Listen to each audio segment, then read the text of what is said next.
You ready to get the best shape of your life? All right. Oh, goodness. We're live. All right. Welcome back, guys, to week 3 of the Train the Trainer podcast. We're really excited today. One of our favorite topics we're going to be talking about personal training sales, conversion. Definitely a hot topic in the personal training industry. One of the big reasons why trainers think that they can't make it is that they're not a salesperson, right? Or they can't get good at sales or influence or persuasion. So we're going to get into the specifics and some best practice that we found that's worked for us and worked for our teams. So we're definitely excited to get into that. But before we do, we want to kind of lay some groundwork as far as what we believe is really important in helping a trainer master influence and become better in sales. And that's first is developing the conviction and the belief in that the product is good, right? What we're doing is worthwhile. Okay, and then the second is making sure that we practice, right? You don't just learn how to sell or go through a first onboarding session or first assessment one time. It's something that needs to be continuously rehearsed, refined. Sharpen the sword, if you will. All of those things are crucially important. So we'll kind of maybe give our own personal story of Tiger, right? When you got started as a personal trainer, what was your mindset on sales, and how did you kind of build your belief system to help you get better at influencing people? Yeah, I think it's important, like you were saying, that we preface that for the sake of this podcast that we're going to talk about sales tactics or strategy, but at the end of the day, it's a need that's required in order to actually help somebody. Without that investment, without the transaction, without actually signing up and moving forward, we can never actually get to the point where we're helping somebody with their goals. So for me personally, coming into it, I always felt like I could help people with training because I had always kind of helped my friends out and et cetera, et cetera, et cetera. But at the same time, I never wanted to be a salesman. And I told my fiance or now fiance that I was like, hey, I don't know how I feel about this. I'm not a salesman. I don't want to sell stuff. And so it was once I had my first client, which I think took me a week or two, right? It was pretty quick. Once I had my first client and I got to see how happy he was every time we worked out or get to see the results he made. And I still remember to this day, when he came in, he told me he was 5'10", and I was like, you're not 5'10", you're taller than me. And he's no, I'm not. And I was like, by the time we're done training, you'll be 6'2", because he was like this when he walked in, right? And then he walked out and we're done training and all of a sudden he's 6'2", right? And so getting to see that right away from my very first client was when I was like, okay, I'm not a salesman. That's the necessary evil to make sure that I can change this dude's life. And last time I checked, this guy went into the military. He's got a girlfriend now. Confidence is way higher. He's actually doing what he wants to do with his life instead of doing what his parents told him to do. So that conviction was built immediately. Right. And I was very fortunate and lucky for that. So I think it's huge that you can get that, and then you realize you're not a salesman. You're just helping people. For sure. I remember early on, the culture that I was brought up in a different company was all about closing percentage and how you could close somebody on a sale. And I remember the first fitness director that I had that changed my paradigm around it, where you're not necessarily closing somebody, but you're helping that person get started. You're starting that person, because most people, they'll come in and they'll join the gym with all these great intentions where they want to get in shape, right? And they think all they need is just access to a gym membership, but they haven't actually made a decision on how they're going to be going about making progress and seeing results. So we want to make sure that we help that person actually make a decision on how they're going to be using the gym, how they're going to be navigating their program and seeing progress. I think that's something that's crucially important. So the next step is making sure that we practice and keep the sword sharp regularly, right? That old Abe Lincoln quote, right? If I had to chop down a tree, if I had 6 hours to chop down a tree, I'd spend the first 4 hours sharpening the axe, right? Probably got the numbers wrong, but you guys get the idea, right? Or if Kobe Bryant and Michael Jordan made sure to go practice free throws before every single game, their entire professional career, it's probably in our due diligence. It's probably important for us to do our due diligence in making sure that we prepare for a brand new member that may only ever have one opportunity of working with us, right? They may only have one opportunity of making that decision. And if we're not at our best and we're not sharp and we're not ready to perform at the highest level, then we could potentially let that person down and be a catalyst as to why they fail in their fitness journey. So as far as practicing and going through your sales script or your sales process, Tiger, what are some of your favorite ways as far as practicing and keeping yourself sharp? one of the best ways to practice is, of course, going to be role playing with other trainers. Truthfully, I feel like I've gotten the most practice from teaching other trainers. Like, I feel like that's taught me a heck of a lot more. Obviously, if you're just getting started, you can't necessarily do that. But if you're somebody that's been in the industry for a little bit and you're pretty good or you're comfortable, teaching another trainer, I mean, you always say, like, if you want to learn something, you have to, like, have somebody teach it to you and then teach it to somebody else, and then you'll, like, actually know it. I feel like that's taught me a lot throughout the course of it, because then when they ask questions, they're asking questions I haven't thought about yet. Yep. And so that is, like, a great way to learn as far as, like, just working with another trainer heads up, and that usually cleans things up pretty well. I think that's something that could be done legitimately daily, like when you first start, just to make sure that you're always sharp. I remember I was going through an assessment, I think yesterday, and I got near the end, and I remembered, like, Alex Hormozy says, like, don't ever half-ass it, right? Because the moment you do and you just like, like, I'll just kind of coast through and skip through this part, you miss it. And I was getting ready to do it, and I was like, no, I need to do all my steps. So I went back, I did all my steps real quick, and we ended up signing up, and now she's teamed up, and she's going to do better. But it's important to be sharp and to, again, never, just skip through it because you think you're really good at it. Yeah, it kills your conviction then, going back to something that we had mentioned before. And sometimes the practice isn't just to necessarily increase your closing skill, but it's also just to make you believe more in the overall process. I remember it was a few years ago now. I know I've shared this story several times, but we had a trainer that was moving from part-time to full-time, and right before they would be going into assessment, they would run into the office like 10 minutes before and like, hey, I need to take you through my presentation sheet real quick, right? And did that process really make this individual that much better of a closer, right, or a salesperson? No, maybe 10%. But what it did do is it made them believe that they were better at it, right? That they were more prepared. So they went into that presentation having more confidence of being prepared, and they ended up getting a much better result, right? Or at least they knew, even if they got a result that was a no, right, or a follow-up or what have you, they knew that they did their very best, right? So they felt better about it. They felt more confident following up all the steps that came along with it. Some other practice methods real quick, and Tiger, you may have some additional ones to add in here, but ones that I've seen work well for people is recording back and listening back to their sales presentation until they're happy with it, practicing with loved ones and friends outside of the club. Another one that I've seen work twice now, and it's worked really well for these individuals, where they write out everything they're going to say, and they continue to write it out over and over and over again. That's where I was going to go. Write it down. Write it down. Like many of us did maybe in middle school or high school. We had to memorize a speech. Sometimes we would just rewrite it out.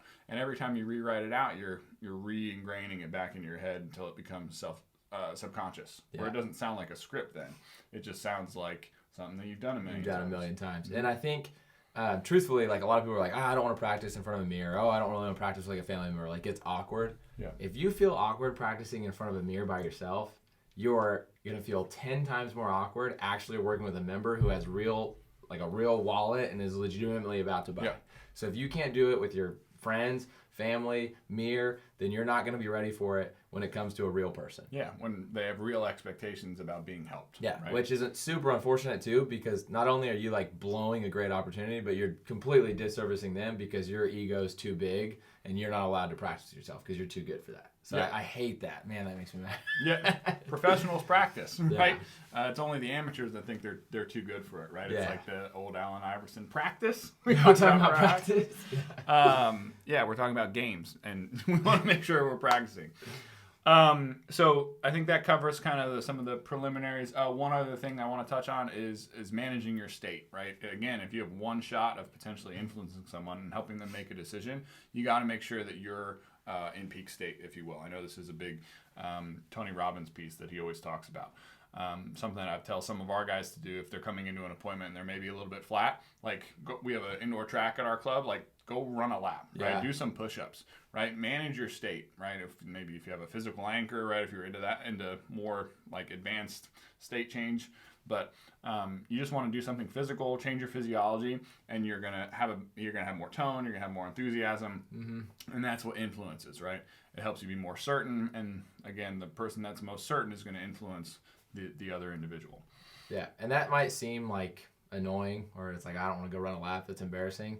For me personally, like, I will walk into the locker room and I'll just, like, yell at myself. this is weird. But I'm just a little like, all right, I'm ready to go. So you just kind of like turn it on a little bit.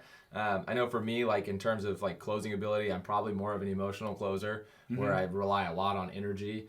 And so if I don't have that, it's like, oh no. So it's like just snapping my fingers. Okay, we're going now. Yep. And I have to wake myself up and I'm ready to go. Yep. So again, it's only amateurs that think that they're too cool for those things, right?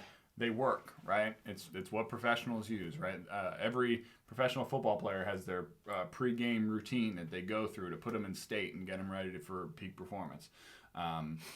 That's unfortunately something that you see a lot with trainers that don't treat this as a career. They treat this more as like an amateur side hustle or something they just enjoy because they like working out, and they do it a disservice, right? If you put an amateur level effort in, you're going to get paid amateur level income. If you put in a professional level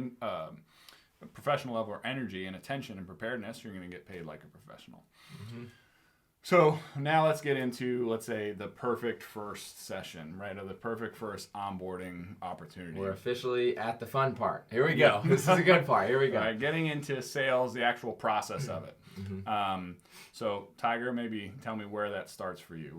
What would identify or describe the perfect first workout? So I think an important thing at the very, very, very beginning is the first impression. So whether that's through the phone or whether that's when they walk into the club, I know, Andy, you have your little tagline. It's actually the opener for this podcast is me laughably saying his opening tagline about, are you ready to get in the best shape of your life today? Yeah. Where it immediately like drops the pressure off from like, oh, I'm doing a one-on-one meeting. It gives you a little bit of laughter and it just kind of calms everything down so that they're going to drop down a little bit and be ready to go. And it's putting them in state while you've already put yourself in state beforehand. So now you guys are both ready to go, and then you can move into that next step.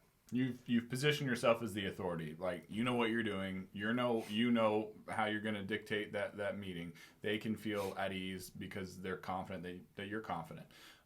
Where I came up with this little tagline, as you refer to it, is when I first started training people was primarily, I'd say, a senior group of women at a university setting. And I remember I would always walk up to these individuals, and I was about 30, 40 pounds heavier than I am now. A lot more muscular, a lot bigger, and I was very imposing to these to these older women, or at least so they would tell me.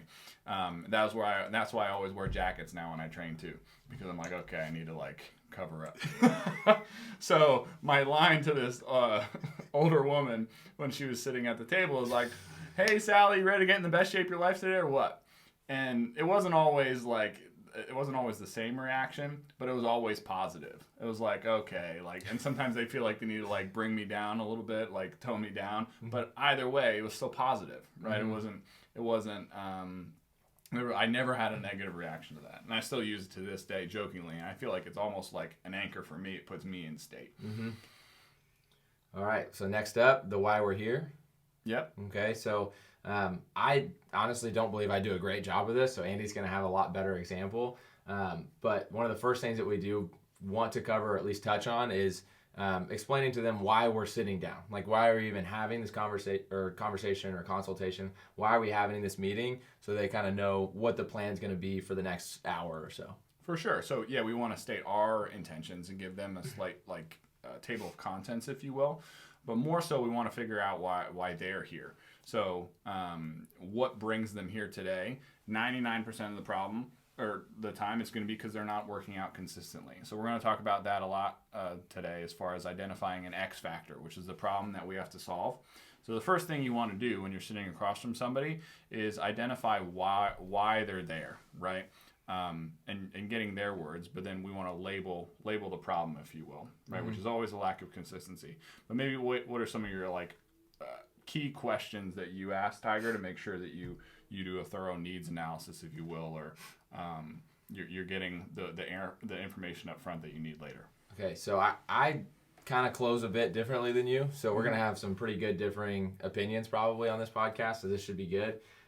So when we get into labeling problems, a lot of the things that I believe that I do really well at is identifying positioning, posture, and figuring out reasons for pain, stuff like that. Or where that could be like a lack of efficiency, where if they're like a higher end athlete, for like some of my competitors, where they're missing the mark simply not because they're not working hard or that they're not working enough, but because they're not working right. If that makes sense. They're just not being efficient. And so for me, like some of the big hitter questions is I'll ask, one, I usually ask about back pain, and I usually get no, I don't have any back pain. And I'm like, you have absolutely none? And they're like, well, sometimes I have, your normal amount of back pain. So I always touch on that because I know I'm going to use that later when I get out on the gym floor, because I'm banking on the odds that I can fix their back pain by the end of that first session. And then the next few questions that I really like to ask, like, what's your previous exercise history, right? So I want to know if they have a background. If they have none, that makes life easy. And if they have one, then that sometimes makes life easy too, because then I'll have follow-up questions. Okay, so I told the trainer the other day that when we're looking at the questions that we have like on our paper, so we have a few that are like benchmarks, right? We have, what have you done in the past, right? Have you ever worked with a trainer before? Why are you here today? Like, what's the goal? What's the vision? What are you trying to do? And so we use those as like tree branches, right? And on every tree branch, you might have like an additional twig coming off. Okay, so if somebody tells me, oh, my goal is that I really just want to tone. I'm like, okay, just to be clear, like as far as tone, you're talking about adding lean body mass and then dropping body fat. And they're going to say, yes. I'm like, okay, so you're aware that resistance training is going to be like a solution to that, right? It's giving them like kind of like a assumption that they have some knowledge, and then they might say yes, right? So now I've sold the idea of resistance training already, so that that's not a problem later on, right? And so it's just continuing those little twigs. With the exercise one, what have you done in the past? Then I'll go into deeper details about like, okay, what did your program look like? Did you see results from this? How good were the results? Like, because I want to know if they actually did. How did you track the results? Stuff like that, to where I'm just going through this tree branch until I find like a big giant problem with their programming that's prevented them from being successful. Does that make sense? Yep. Okay.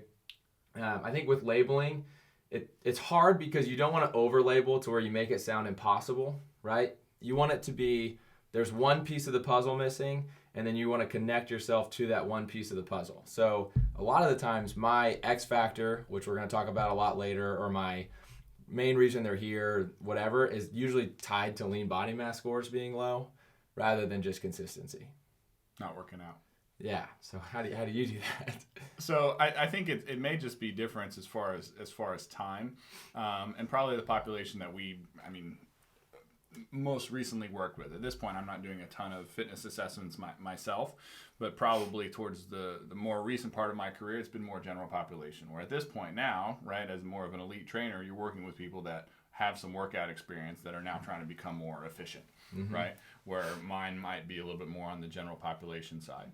So I found that I don't want to get too lost in the weeds as far as the jargon or any of that, because none of it's going to matter if we don't get this person working out consistently. And the only thing that's going to help this person work out consistently is if I can get them to team up with me. Because we all know the stats about people that come into the gym, right, don't work with a trainer, right, and they're gone within 30 days, right? It's incredibly high. So yeah, of course we want to identify their pain points, right? What brings them in today? Why now as opposed to 6 months ago, 6 years ago, right? What other goals do they have? If they give you something very generic, like, I just want to get healthy, right? Can you really give me a definition of what healthy means to you? Because I really want to make sure that we help you get there, right? Is there a timeline that you have for these goals? Do you have any non-physical goals, right? That you want to feel better, right? How is that affecting you now, right? What makes it important, essentially? And then I do the exact same thing where I label the problem, but for me, just to keep it really easy, because then I feel confident explaining that at the end. But so it sounds like to me like your biggest problem has just been consistency, right? You know that you've needed to come in here. Most people know the basic steps that it would take to get healthy. They just don't do what they know, right? They don't do it consistently. So how are we going to do that? That's a problem that we have to solve today, right? That's the decision that we have to make today, is how we're going to navigate the club moving forward. I'll make some recommendations. I know that we can help you. We've helped a lot of other people do it. But before we get into that, right, I know I can't be the first person that you've shared this problem with. What have you tried in the past, right? And that goes into like overviewing past attempts, like you had talked about. Yeah. So the thing that you're doing great there, I think, is the exaggerating the past pain, right? With the questions are like, well, how does that make you feel that you're experiencing that? Or what are you missing out on? because of that. And I think those are really important questions. And I really like what you said. And I think it's important we talk about it too, because this is where a lot of trainers get really kind of lost when it comes to the questions. Not only do they often miss the whole, some will either miss the labeling completely, where they'll never label a problem, they just offer a solution randomly. And then on the other side of the thing, it's where they try to solve every problem they see. In that first appointment. In the first appointment. Right. And it's like, you can't do that. Yeah. And I ask a lot of questions, like rapid fire a lot of the time, but I just take notes. I don't give solutions. I don't give answers, nothing. I'm just asking questions. I think it shows how much I care that I'm like deep into my paper, like, yeah, really? Okay, what else? And then like, what's going on here? And so I'm just continuing to write these notes down. So my paper is like stacked with notes about this person, because it shows them how much I care, and it allows them to just continue to talk and exaggerate how bad things are going. For sure. We say this often, but the first 2/3 of this onboarding appointment is seeking to understand, so that you can seek to be understood in the last third, right? The last 20 minutes. Let's say it's an hour-long appointment. First 40 minutes, you're gathering information. The last 20 minutes, right, you're delivering information. You're delivering a prescription, a plan of action, so that we can come up to that decision. So talking a little bit more about the past pain, right? We want to get that future vision where they want to get to. We want to establish what the problem is, why they're not there now. And then we want to figure out exactly where they're at, right? So we can help them bridge that gap. So I said before, like, what have you tried before? You want to get a big, long list, right? So that you can sympathize with them. Like, man, it sounds like you've tried everything, right? That's got to be so frustrating, right? Unfortunately, that's where most people come to us, right? They've tried all the fad diets. They've gone to a million different gyms, right? Expecting them to have a magic pill program to fix them, right? Or to help them out, right? So that leads us to then start to insert some inception, right? So just out of curiosity, I mean, is there any reason why you haven't ever considered working with a fitness professional before, or haven't considered working with a trainer before? It's very different than like a very imposing way of saying, well, why haven't you worked with a trainer? Right? Yeah, of course. Yeah. Which can be a little standoffish, right? Same thing with asking a lot of why questions. I like to turn those into what questions. Again, especially if in a personal training role, if you're the younger in the two parties, right, you want to make sure that you're not coming across as too egotistical and to someone in a position where they don't feel comfortable. For sure. Anything more on the overviewing past pain? No, but I have a funny story from today. Go ahead. So I had a girl come in today, older, had a lot of reservations about coming in the first place, pretty much expressed to me that she just wanted to like use the pool and maybe touch on the machines. And I mean, if you've been in this industry for a while, you know that you can use a machine very wrong. And so she didn't understand that and stuff. And so she's like telling me this stuff, and I'm like, I'm not going to give her any solutions right now. I'll wait till we get there. And I just continued to ask more questions and she was like, well, maybe I don't even need to come in. And I'm like, well, I like to see at least everybody, just to at least make sure that we're ready to go, but I never offer any solutions. And so we're going through the questions and we're going through the exaggerating past pain part, and I've got my really long list. And this lady really had a long list. I didn't have to ask a lot of questions, and I don't know if I was faking it or if it was real, but I did start to cry a little bit because of what she was dealing with. And I think it's kind of just a cool example of like the level of compassion you can have in this industry when you've seen a problem that many times, and so you know the severity of it depending on like what all they're describing you. And her doctor had essentially like malpracticed her all the way to the situation I felt like she was in, and it was like a touching moment. She's teamed up with us now, so we're gonna fix it. But I don't know, it was kind of cool. That's never happened to me until today. So that one question, I know I just touched on it, but any reason why you haven't ever worked with a trainer before, or right where you're creating that inception, whether even if they've probably never thought about it, right? It's not something that mainstream a lot of people do, right? Sometimes people are even self-conscious about asking for help. I feel like that single question has probably teamed up, converted more personal training for me than like any of the other questions, right? Because it leads to no, like I had never thought about working with it, which instantly now means that they have, right? So just out of curiosity, is there any reason why you'd be opposed to working with one this time around, right? And the answer is, of course, no. So they're already now sold on the idea of it, right? It's just a matter of like how much, how often, right? And we just have to now not mess it up, right? In the workout or in the frequency prescription, the interaction strategy.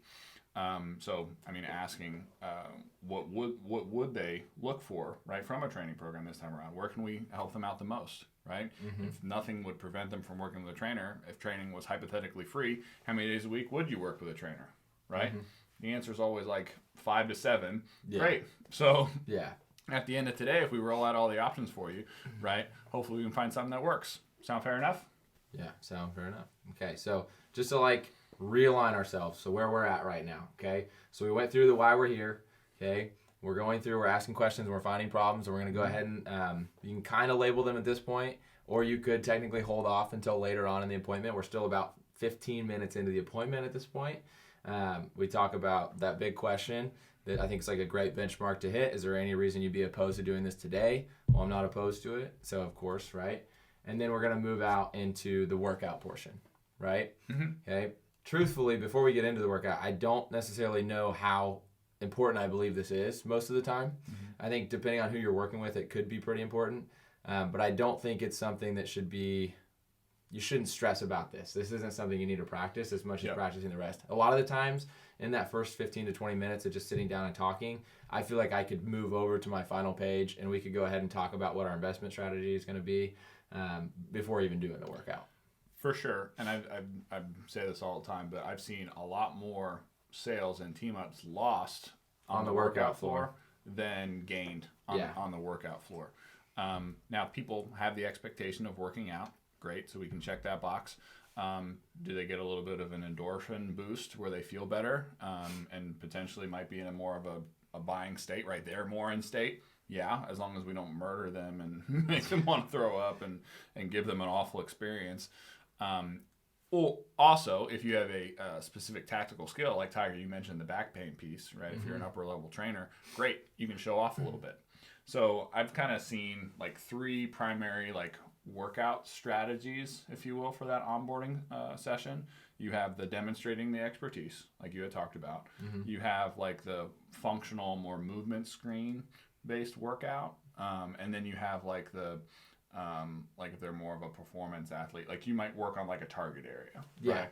Yep. Or like a female comes in, and I want to work my hips and I want to work my abs, right? Of course, we know there's no spot reduction or whatnot, but they don't know that, right? If you put them on use the booty band and do an ab circuit, they feel great, right? What's kind of your go-to workout on the first onboarding session, Tiger? It's crazy how much it's changed, right? That's the big thing. I know when I started, it was a lot of like, all right, I'm kicking this person's ass because in my head I was like, I'm going to just show them how out of shape they are, right? Like that was my plan. And then they're really going to feel like they need me, and then I'm going to sign them up. Now, did it work? I mean, to a degree. Yeah. I mean, and to the right person, that might be the route to go. A lot of times if you have someone maybe that's a bit younger, has a little bit of an ego, thinks that they're really, really on it with exercise, going in and showing them like intraset stretch training and just killing them with something like that, that'll do the expertise showing while also illustrating the point that like, okay, maybe I do need a little bit of help. And so I think that can be a tactic that works. What I'm doing right now is it's barely even a workout at this point, honestly. And I tell them that I'm like, hey, we're not really like working out today. We're just going to test and see what's going on. I want to see what's under the hood before we actually start driving. And so we go through the VO2 test, so like a brief cardio test. I make a big emphasis on explaining our scoring system to them. And then we go straight into the movement screening. We make adjustments off the movement screening, and then we make further notes. And then I'll do a couple strength tests dependent on what I'm seeing in the movement screening. So just as like an example, if I see like a massive anterior pelvic tilt, okay, I want to test what's like your single leg glute bridge hold in position and what's your ab plank hold, like as far as time. How long can you hold these two positions? Because I want to know which muscle is weaker and which one's probably giving us a bigger push on that problem, like which one's causing the anterior pelvic tilt more, if you will. And that's been the route I've essentially went, and then I go right back and go talk. So we don't really do that much out on the floor right now. 15, 20 minutes. What would you tell a brand new trainer to do? If you don't have that level of expertise, I would tell you to pick the things that you are the very best at in the gym, and those are the things you're doing. Okay, so I know when I first started, bodybuilding background, And I had always trained with the idea of like, I want to make sure I feel something, right? And so I knew I could translate that into whoever I was working with. And so with like some of my younger men, which is probably the majority of my clientele out of the gate, or even my younger women, I had like 2 go-to movements, right? And so one game plan with a younger man is we would go do bicep curls, and I would tell them, okay, how much weight would you do for like a set of 12 on bicep curls? And they're going to say like 30 or 25. And I'm like, okay, go grab them and do a set real quick.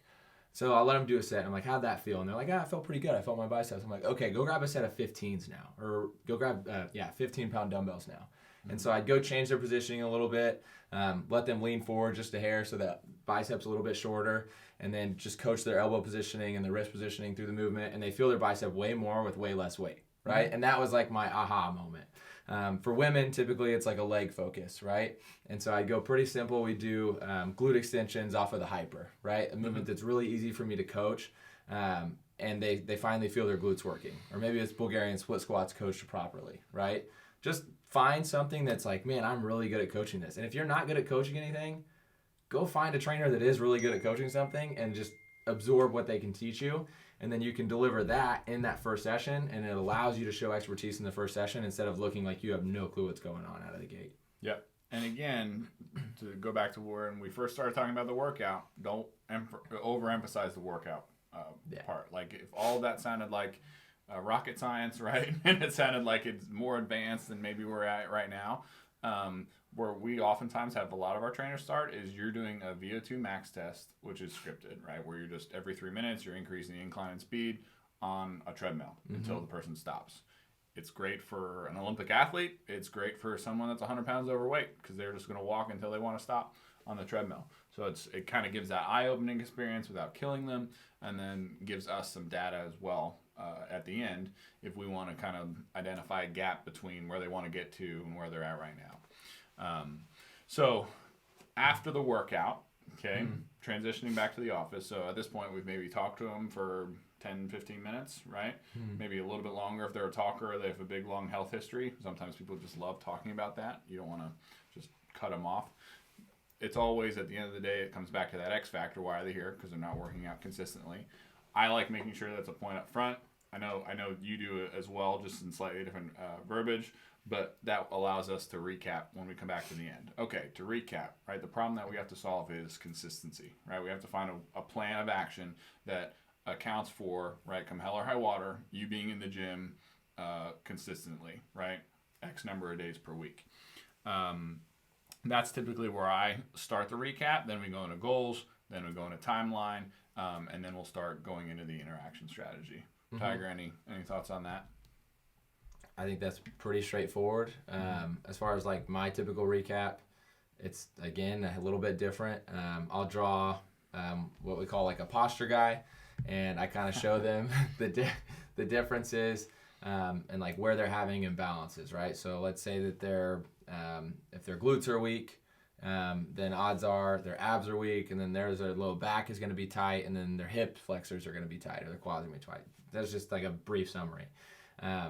And then I'll tell them like, okay, the solution to this is going to be, let's say, squatting, right? If you want to make your glutes stronger, or an ab plank. But as you saw when we were out on the floor today, if we do these things in the incorrect position, we're only going to further emphasize or further our issues that we're already seeing when it comes to posture or movement in general. And so it's important that we have a coach there to make sure you're in the right spot. Okay, so that's like my part where I really tie myself to the solution, with my problem primarily being like a resistance training focus, right? Because I think a lot of people are skipping resistance training even if they are working out, or they're doing it completely wrong. Without intensity, etc. No intensity, everything's just bad. And so that's where I'll align myself. And then it's just a matter of getting like an interaction set up, right? To where we can make sure that they're resistance training, but they need to be resistance training at least 3 days a week, you know? Right. And if we can, hopefully more, right? 100%. I think this is great because it's kind of showing how someone can advance in their career and add in some of these more advanced principles that do add value, of course. But we want to make sure that we cover the basics, right? Which is that's where I'm speaking on, and I think Tiger's doing a great job of adding like where you're going to add additional value throughout your career. right? Some of you guys aren't going to feel comfortable drawing out, right, a posture diagram, right? Yeah. Essentially a lateral view where you're talking about muscular imbalances, what are overactive, what are underactive, right? Those are things that, I mean, potentially you could learn very quickly, right? But out of the gate, what's most important for that person is coming up with a game plan to help them start working out consistently. Yeah, of course. Right? So I'll ask again, how many days a week can you give me? Right? Again, the more the better. The more days you give me, the more flexible we can be with our prescription. The less you give me, okay, the more confined I'm going to be. Right? The more aggressive we'll have to be with our program. That's verbiage I use often, as well as identifying, right, how aggressive do we want to be with our program? Are you the type of person that likes to jump in both feet, right, and go all in? You're 100% committed to your goals. Or are you more passive, a little bit more conservative? You just like dipping your toes in. And I try to create that juxtaposition on purpose to make the aggressive, right, sound good, right, where I want them committing more as opposed to less. And then how I'll go about prescribing frequency with a trainer, and this is how I teach new trainers to do it. I know, Tiger, you speak on it a little bit differently, but it's identifying an interaction gap, right? So there's a difference between where you want to get to and where you're at right now, right? We said before your commitment level on a scale of 1 to 10 was a 10, right? This is something that's really, really important to you, and I want to make sure that this is the first time that you start. Now, from our workout today, right, maybe from your assessment before, we said our fitness levels were 3, right? So that gives us a gap of 7, okay? That gives us what we call in psychology an interaction gap that we need to fill with interaction. Then we have a little matrix that helps a brand new trainer identify what the optimal training frequency is, right? It's like a doctor having a set prescription for someone coming in with high blood pressure. Okay, well, this is your prescription, okay? And then we prescribe personal training. We prescribe exercise. Tiger, you do it a little bit differently, right? Where, I mean, you have a little bit more of you have more of that conviction, right? Coming in. Good word choice. you have more conviction coming in, right? Where you, and this is how, if I was selling for myself, I would do it. I would tell them, right, this is what you need. Yeah. You want to go through. So after I've gone through, I do the same thing as far as labeling like a timeline. So like we're talking about 2% a month versus 1% a month, and I'm asking the same question. Of body fat? I'm talking about body fat, dropping body fat percentage. I'm asking the same question. Would you say you're more of like a go-getter where it's like, I really want to get stuff done, or were you more of like I'm going to wait for this to happen to me, right? I'm pretty harsh on it. So everybody says 2% aggressive. I'm like, awesome. Okay. How often can you come in? Let's say they say 2. I'm like, okay, we need a minimum of 3 days a week of like actual like resistance training frequency to actually move the needle forward on anything. Okay. For 2 days a week, you can maybe get progress for a month, but we got to go up to at least 3. Okay. So they're like, okay, fine, we'll do 3, right? Or maybe they give me 5 or 6. Once I get into that, that's pretty much all I do. And then the next step question I ask is, okay, so next step for us obviously is going to be deciding what level of interaction we want to have. So let me just be frank with you. I mean, is training something you're interested in, right? And I have never gotten the word no, right? What I get is, yeah, as long as it lines up with my budget, right? Or it's, yeah, if we could get the time right, okay? Or if I have something already set up as like a wall that they've put in place, I'll refer back to that. So a girl that I was working with the other day, okay, her big thing was that she needed a lot of flexibility with when she could train. And so instead of saying, is training something you're interested in, I started out with, okay, so if we could set you up with somebody that has a little bit more flexibility, and if you needed to move back 30 minutes, they could do that no problem, would training be something you're interested in, right? So it's like you're attacking that little bit of a hedge that they gave you, and then asking, and then of course the answer is yes. Okay, so it's like, okay, cool. Let's talk about what the investment's going to look like then. So they'll say yes. All right, let's talk about what the investment's going to look like then, because at the end of the day, if this were free, we'd do it all 7 days of the week, right? Ha ha ha. They say yes, okay? And then I go ahead and give my recommendation. So I'll say, based off what I was seeing through the assessment protocol and like what we reviewed over, I think you should work with a trainer, X amount of days a week, okay? Now, where am I like formulating that? If they've never worked out before, they probably need at least 3 days a week. Again, ideally, if they could do 5, 6, 7, they could. I remember I was working with a doctor Wednesday for her assessment, right? And I told her, I was like, hey, at the end of the day, when you're working with a patient, I imagine you're not like taking into account their like what their income is. You give them their actual recommendation, regardless of income, because that's the truth. She actually told me that's not the case at all, which Interesting. is horrible. She prescribes medication based on income? She pretty much told me she prescribes medication based off income. I don't know if that's legal. I don't think we can move on. Definitely not okay. Okay. But at the same time, I think, like, to a degree, if somebody has, like, if you know they have it and they can train 5 days a week, they're going to get the best results they're going to get anywhere else. So I think you should go ahead and push that. But I always start at least with 3 days a week as far as training frequency goes, unless they're, like, above and beyond levels of fitness. So for, like, my competitors or my people that are just, like, looking for some fine-tuning that are already in the gym, I always push for 2 days a week. And this goes back to, like, what I've seen from my own clientele. 1 day a week frequency always will result in some sort of drop off in efficiency long term, or like some resentment almost to the idea of training.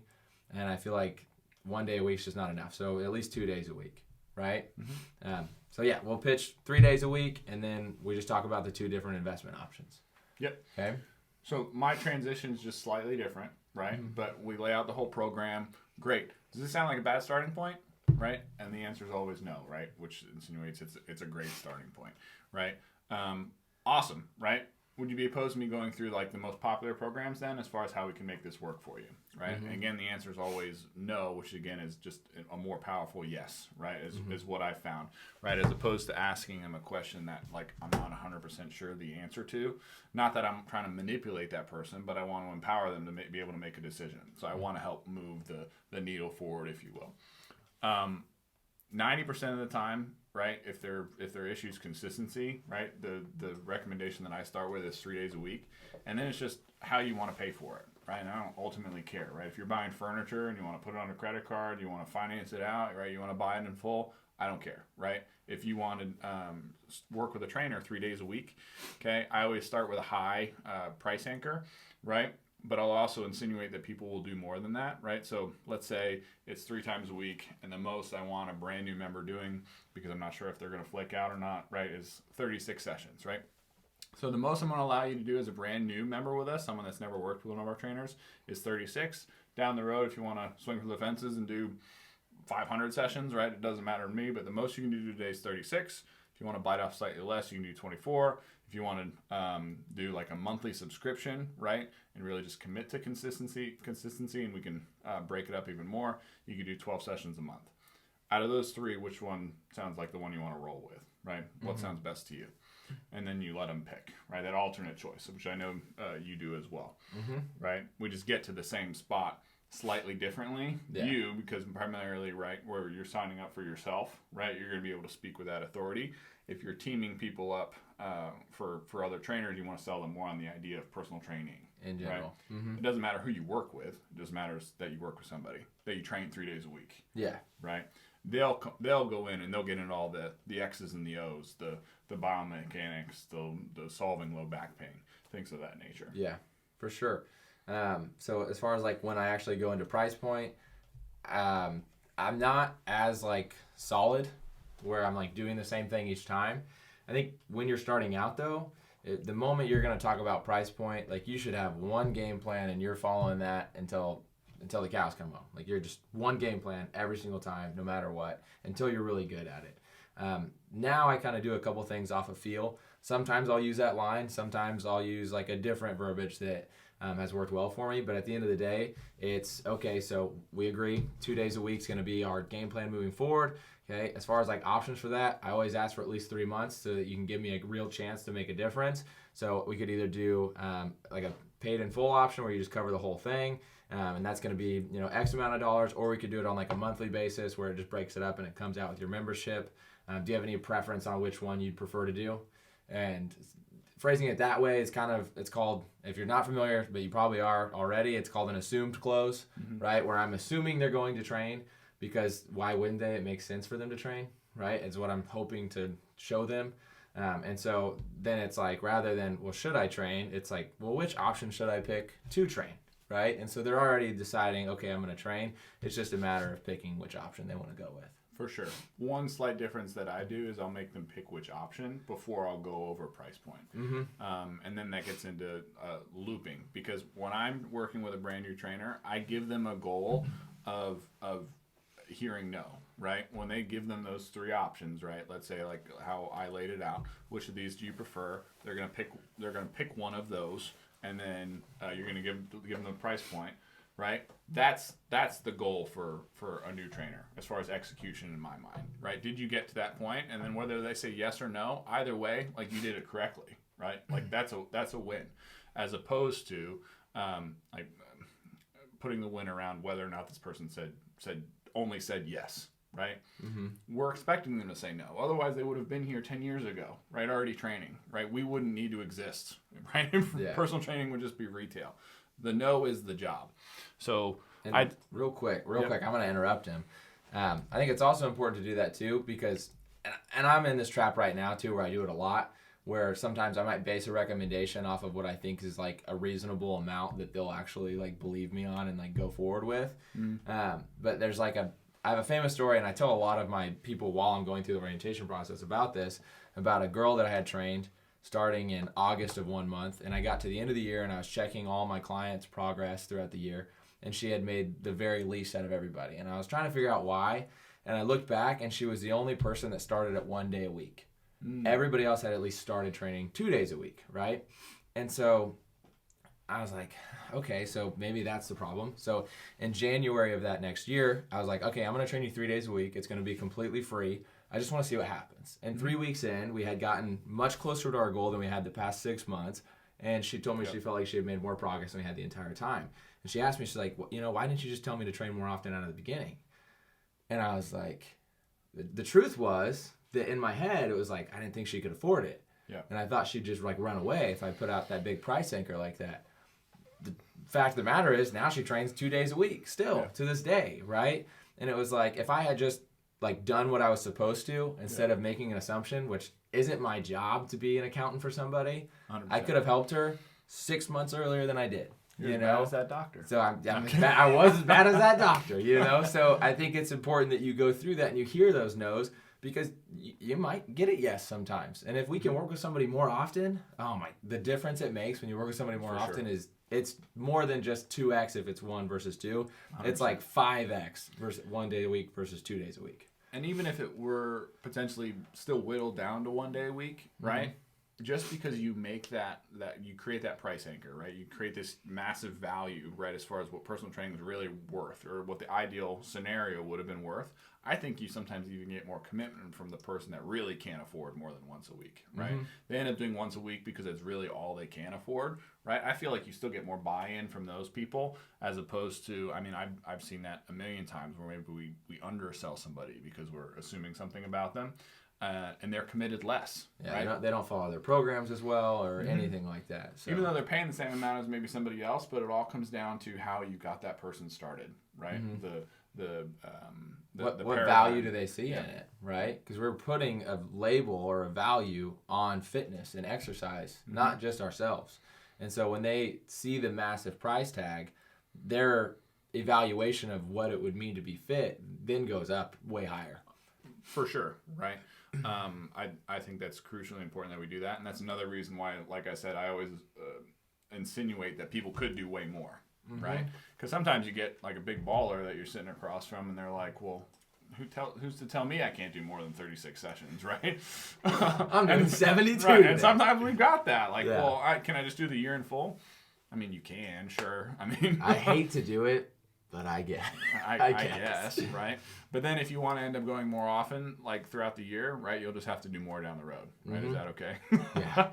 So you can still always upsell it. So once you get to that first no, okay, we have a process that we call looping, right? It's not a process that is unique to us, but it's a process of going through an objection or the complaints that people have as to why they can't get started, right?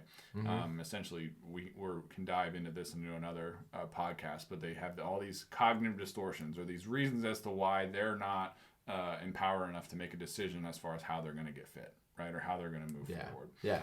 Tell me if I verbalize that incorrectly. No, that's great. That's a whole nother podcast to get into the For full sure. nuances of that. But for sure. the reasons why people don't feel confident like taking action, Mm-hmm. right? And most of the time it's not money, right? Because if you break a personal training program down, let's say a monthly program down to like a daily investment, it's minuscule, right? It's the price of like a cup of coffee, right? Or way less than a lot of people spend on lunch. I know it's way less than you spend on breakfast, right? So I know people can afford it, Yeah. right? But people don't think that they can. Yeah. They have no concept of what it means to actually invest in themselves, right? So again, we're going to stick on just the looping today. But the first loop, right? The first time we hear no, right? Again, that's the goal. The goal is to hear no. Truthfully, I think looping begins before you hear the first no, and it starts Okay. with the very first question. If this were free, we would do it 7 days a week, right? That's the first loop, in my opinion. It starts way before you even hear no, right? Because now you're already breaking down one of those walls, if you will, regarding it being about like anything other than price tag. Yep. Okay. So if you get a true answer from that question, if you've built enough rapport and you get a true answer on if this were free, would you do it? If they're like, yeah, of course, then that does make it to where it's an investment decision, right? 100%. Hopefully. But Yep. you never know. So you have to go through the loops to truly check that you actually had that question answered truthfully rather than them just telling you what you wanted to hear. Right. I ask that question every time in that line, that sequence of like, have they ever worked with a trainer before? Yeah. And I think it's great because now all of a sudden they know personal training is not free. Or sometimes people have that assumption, right? If you work in a gym and they got told they get X amount of free training sessions or X free training, they may have no idea how valuable personal training really is. So we can cut that off before we even talk about pricing. I think that's crucial. That's important. So the first no that we get, the first looping pattern, if you will, is to first identify whether or not you're dealing with a smoke screen. So we call it the do it anyway loop, right? Because most often people still buy things that they think are too expensive and they buy them anyway, right? Whether it's gas, right? Gas is too expensive. Oh, I do it anyway, right? If we were to break our phones, right, we would go and replace it immediately.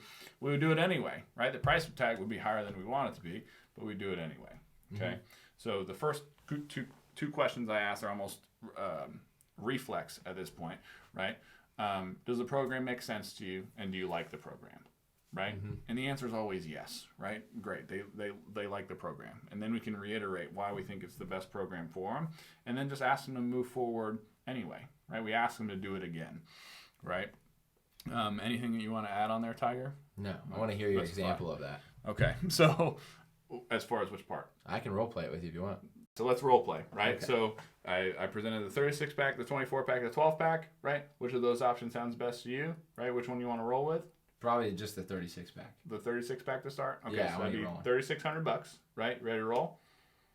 No, that sounds maybe a little high. Okay, fair enough. You mind if I ask you a question? Does the program itself make sense to you? Do you like the program? Yeah, of course. Okay, so I mean, I believe it's the best course of action for you because it gives you all the things that you were looking for, right? Where we talked about needing a little bit extra motivation, needing a little bit extra accountability, structured knowledge, etc. Right? So, do you think that it would be a bad starting point to maybe just look at doing the monthly program, still training 3 times a week, but breaking that up a little bit? Yeah, that might be a little bit better then. Yeah. Okay. Another option that I'll sometimes use is like, what's the worst that could happen, right? Worst case scenario, right? We get started on the 36-pack, right? And 3 months from now, right? You decide that you hate me and you hate working out so much that you just want to throw it on your list of everything you've tried that hasn't worked, right? Worst case scenario, best case scenario, right? We move the needle, right? We change our whole life, right? So we're ready to get rolling. Okay. All right. I see what Right? you're doing. So essentially, you just ask for the order again, right? Okay. Maybe a slightly different payment option, right? Oftentimes, I'll go to the monthly program. I won't talk about price point yet, and pretty much it'll often just move the Yeah. needle. So the big for thing is that when you're asking, let's do it anyways, you might change the investment strategy, but you're maintaining the frequency portion. So you're not letting any sort of downgrade go overall as far as like total LTV for the first 3 months. For sure. And the whole goal of the 3 loops is to not lower the frequency until they said no 3 times. Okay. Okay. So that first loop that we discussed was the do it anyway loop, essentially, right? Does the program make sense to you? Do you like the program? Here's why I think it's the best course of action for you, right? I think you would agree, right? So is it something that where you want to look at maybe just the monthly program, right? Breaking it up a little bit, or we roll with the 36 pack, right? In 3 months, right? I know this is a 12-month goal. You decide that you hate us, right? We can throw it up on your list of things that you've tried that hasn't worked. Fair enough? Yeah. All right, let's roll. Okay. Right? If let's say it's no again, right? Okay. It was an honest objection. It wasn't just a smoke screen. Yeah. The second no is the what if it were perfect loop. Okay, so again, we're just trying to create some clarity and help give our prospect clarity so they can move forward, right? So you say no again, right? No. No, just like that. No. I've never heard someone just say no, ever. I mean, they're saying no, but they're not saying no like a one-liner.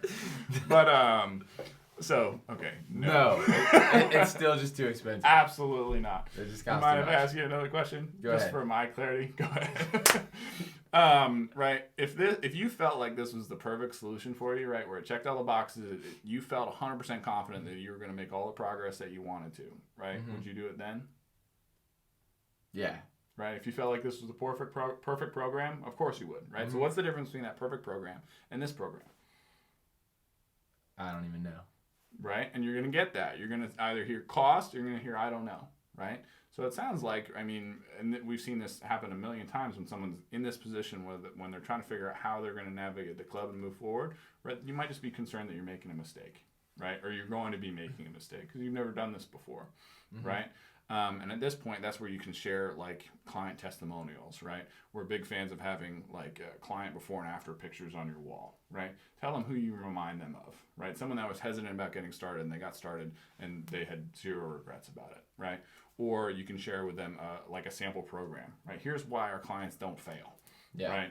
Let me show you why you're not going to regret this decision. So you might get that, right? Or you might hear that it's just the money. Like there's no way I can afford what we said 36. There's no way I can afford $3,600, right? I'd be sleeping on the couch, right? I'd be in financial straits. Obviously not what we want. So if they do say it's the money, we proceed to our third loop, right? Which is a very common sales tool, which is feel, felt, found, right? So it's just the money. Yeah. Right. It's just too expensive. It's just too expensive. Completely understand. A lot of our best clients, right? I completely understand how you feel because a lot of our best clients felt the exact same way before they got started, right? And what we tend to find, right, and what they found is that for some strange reason, nothing is harder than investing in ourselves, right? But also we know that nothing delivers greater results either, right? So just for my clarity, is it the commitment length, right? We're talking about committing to this over the course of a year, right? Or potentially longer, right? Making this a whole lifestyle. Is it the commitment length, right? The investment length, or is it the upfront amount that gives you concern, right? So I'm identifying if they could do it short term at the higher frequency, great. So I'm having a last ditch effort for that, or I'm giving them the option of now downgrading frequency. So which one do you want to role play first? Commitment length or It's just too investment long. amount? I don't know about You're worried doing that. about spending this amount of money for 12 months. I'm worried about spending that amount of money for 6 months. For 6 months. Yeah. Okay, but if we can adjust the commitment level, like maybe start out at 3 times a week, right? Even maybe just for 3 months, right? Yeah. Does that sound like something that you could do? And then I'm confident enough in the results of this program, right? That then we can tackle the length of this program down the road, right? But if we can just shorten up that commitment period, does that sound like something that we can get started with at least? Perfect, right? So the commitment length is easy because you can just shorten it up, right? Instead of a 12-month timeline, like as long as you get them started with a month, hopefully you can get them continuing, right? Based on once they actually experience personal training, right? Obviously, you want to get the most amount of commitment as possible, but that's an easy one to shorten up. Yeah. Okay, if it's the price point, right, is just too much, right? Completely understand. Sometimes with everything going on in your life right now, it may not make sense to invest as much as you really need to. But I think you would agree we want to find something to give you what you're looking for, right? And something's better than nothing, right? Yeah, of course. Right. So I'm going to roll out a couple other options for you. As long as we find something that works, though, this is still something you want to do. Yeah, correct? Yeah, 100%. Perfect. If we can make it cost less, I'm in. Awesome, right? So here's the options that we have. And at that point, I'd give them the option of working twice a week or once a week, right? The twice a week option, though, I want to make sure that I frame it right. Would you rather have more help, right? Or do you feel like you're okay with a little bit less help? My concern is that, less help rarely yields better results, right? Yeah. If you have less help, right, I have more concern, and I'm going to require a lot more from you. So do you want to take on that extra responsibility out of the gate, like where you're responsible for doing a lot more? This is where I'll get a lot of, especially older clients, right, older prospective clients say, I don't feel comfortable doing that just yet. I better like work with you more often out of the gate. Yeah. And then you can have them stick. Yeah, I like that. So those are the 3 loops that that we run through. Essentially, do it anyway, right? What if it were perfect? And then feel found, right? Then just trying to team up and trying to find a solution. And we've seen great success with it. I feel like when a trainer can master each of those loops, like with every loop, they increase their conversion percentage by 10%. Yeah. And maybe it's nothing magical about the loop, but they're just hearing one more no, right? You wear them down maybe. Yeah. And we want to make sure that we hear enough no's that we can get to the yes, and because that's ultimately what we're after, empowering that individual. Yeah, I think that's really good. I think also as a new trainer going through that looping process, because I don't necessarily think I make it through that many loops anymore. Like it seems like I'm usually getting a yes or a very solidified no by the time I get to that. But I think a lot of the time it's because after doing that amount of practice, you're able to kind of attack and confess throughout the entire assessment. Some of the problems that are going to come up, already going to come up later. I think that helps out a lot too, because you can get a much higher level of transparency the longer you've done it. But in the beginning, going through that full looping process and getting used to hearing no a lot, and then how to continue to navigate through that assessment is great, because a lot of new trainers will hear the word no once and they're just like, well, they just must not want to train, and they just move on and they let them go, and then they're never in the gym again. Yeah, I think you made a good point. It built it built practice and then experience. We were able to hit on certain points harder earlier, right? So you may not need as many loops because you're not finessing as much. You're just being very direct, right? Which again helps when you have that conviction and confidence from doing it a lot of times. Yeah, doing it a million times. Yeah, for sure. The attack and confess piece is great too. This is great for someone early on, but it might need to be more borrowed from other trainers. But for someone that's been around for a long time, right, you can share a story with somebody. You used an example earlier, but one that I use commonly, especially January, first of the year, right? Can you believe how many people get started and come into the gym, right, but then have no intention of asking for help, right? Can you imagine someone coming in and being too proud to do that, right? That might be a little bit of a harsher example than the one that I would typically use. Yeah. But if you can attack that thought processes early ahead of time, they're going to be oh yeah, I can't imagine that, even though they might have been that person if you didn't attack it ahead of time. Yeah, that's a really good one. I like that one a lot. I need to start using some of this stuff again. I'm sitting here, I'm man, I quit using some of this stuff. You've gotten too good, right? I'm not Hey! really but what I'm saying is down the road, when you're no longer a trainer that's seeking, right, you're being a trainer that's sought out, right? Some of the stuff that you may not need, right? You can cut through that just with perceived authority, right? Which is super important, but you can't get to that point unless you put in the reps early on, right? And I remember how much more you used to practice early on than now, right? You get a lot of practice though on your reps, on your opportunities. Yeah.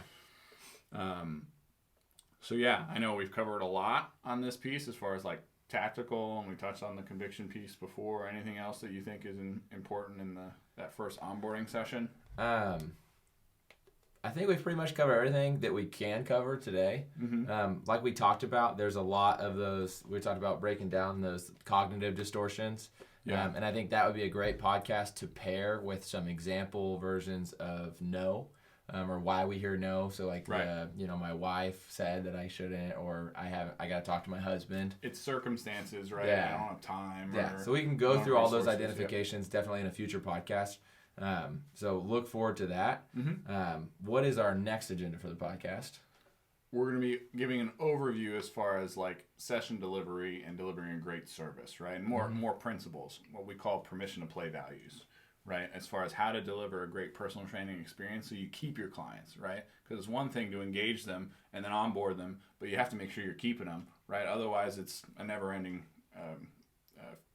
Ferris wheel, right? And when we talk a lot about the moral needs as far as being a trainer, and I think if you're failing on the service side of things and you let a client fizzle out really early, like we almost talk about, where it's another thing they try that they can put up on that chalkboard. Yeah. And the moment we allow that to happen, like, and they don't have a great experience, they now think personal training is a done, go, never going to be worth it, not good. Yeah. And so then we know that anybody that ever makes progress is working with some sort of coach, right?